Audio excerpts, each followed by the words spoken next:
ನಿಖಿಲ್ ಕುಮಾರಸ್ವಾಮಿ ಅವರು ಮಾಲೂರಲ್ಲಿ ಏನು ಮಾತಾಡಿದ್ರು? ಡೈರಿಯಲ್ಲಿ ಹೆಚ್ಚು ಕಡಿಮೆ ಆಗಿದೆ, ರಿಕ್ರೂಟ್ಮೆಂಟಲ್ಲಿ ಹೆಚ್ಚು ಕಡಿಮೆ ಆಗಿದೆ, ಇವೆಲ್ಲ ಮಾತಾಡಿದಾಗ ಏನು ನಡೆದಿದೆಯೋ ಅದು ಹೇಳ್ತಾ ಇದ್ದಾರೆ ಅಷ್ಟೇ. ಅಲ್ಲ, ರಾಜಕೀಯಕ್ಕೆ ಬಂದಾಗ they'll be a first entry for everyone. Entry ಮಾಡ್ತಾ ಇದ್ದಾರೆ ನಿಖಿಲ್ ಕುಮಾರಸ್ವಾಮಿ ಅವರು. 3 ಎಲೆಕ್ಷನ್ ಸೋತ್ರೇನು. ವಂಶದಿಯ ಆಸ್ಪತ್ರೆಯಲ್ಲಿ ಸುಧಾರಿತ ನರ ಶಸ್ತ್ರಚಿಕಿತ್ಸೆ, ಮೆದುಳು ಮತ್ತು ಬೆನ್ನುಹುರಿಯ ಅಸ್ವಸ್ಥತೆಗಳಿಗೆ ಅತ್ಯಾಧುನಿಕ ತಂತ್ರಜ್ಞಾನವನ್ನು ಬಳಸಿಕೊಂಡು ತಜ್ಞರು ಆರೈಕೆಯನ್ನ ನೀಡುತ್ತಾರೆ. ಹೆಚ್ಚಿನ ಮಾಹಿತಿಗಾಗಿ ಸಂಪರ್ಕಿಸಿ 7277072770 ಅಥವಾ 9141066685.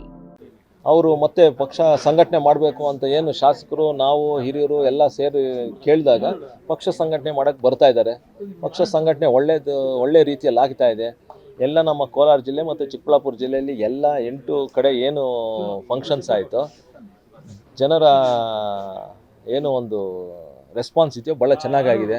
ಮುಳಬಾಗಲ್ಲಿ ಸುಮಾರು 40,000 50,000 ಜನ ಸೇರಿಸಿ ಒಂದು ಫಂಕ್ಷನ್ ಮಾಡಬೇಕು ಅಂತ ಕುಮಾರಸ್ವಾಮಿ ಅವ್ರದ್ದು ಡೇಟ್ ಕೇಳ್ತಿದ್ದಾರೆ. ಅದಾಗಿದ ತಕ್ಷಣ ಒಂದು ದೊಡ್ಡ ಮಟ್ಟದಲ್ಲಿ ನಮ್ಮ ಪಕ್ಷ ಸಂಘಟನೆ ಆಗೋಕ್ಕೆ ಕೆಲಸ ಮಾಡ್ತಾ ಇದ್ದಾರೆ.